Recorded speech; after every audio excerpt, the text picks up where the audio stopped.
We begin with the latest on our investigation into the sex abuse crisis in the Catholic Church. The list of accused priests released last week does not tell the whole story.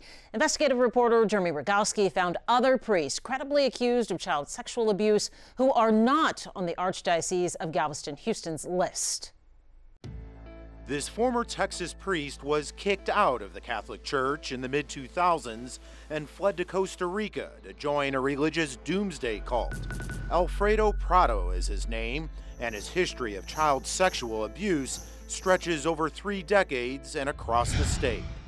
5 separate dioceses all name Prado on their lists of those credibly accused, but you won't find him on the Archdiocese of Galveston-Houston list, even though he served 3 years at Immaculate Heart of Mary on the city's east side. But that's the problem, because the other dioceses should be talking to each other, especially in all the dioceses in the same state. Tom Doyle calls it a loophole in the list. He's an inactive Catholic priest turned legal advocate for abuse survivors who's reviewed more than 1,000 sex abuse cases in the church. If it was total transparency, the best practice would be that they publish the names of everybody who's known in that diocese to have sexually offended anybody. Anywhere.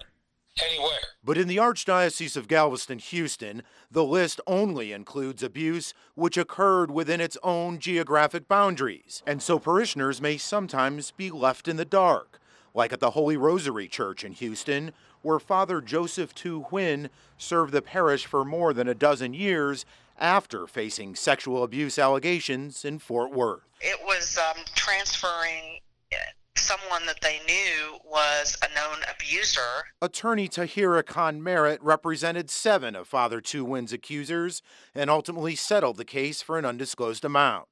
Huynh's name shows up on Fort Worth's list of accused priests, but not Houston's. The people in Houston that might have been abused by Father Tu when he was there for 12 years don't see his name on the list and are reluctant to come forward. We found a total of 10 priests who spent time in Houston area churches and schools credibly accused of child sex abuse elsewhere, but left off our archdiocesan list. Tom Doyle says it's time for leadership of the U.S. Catholic Church, Cardinal Daniel DiNardo, to get bishops across the country all on the same page. Common sense would tell you that DiNardo, since he's the president of the Bishops' Conference, would get up in front of them and say, hey, fellas, we need to have a nationwide sexual offenders list. Now, we reached out to Cardinal DiNardo for his take on that idea. We have yet to hear back. Meantime, on KHOU.com, you can find a list of former Houston area priests credibly accused of sexual abuse elsewhere, but left off our archdiocesan list. Jeremy Rogowski, KHOU 11 Investigates.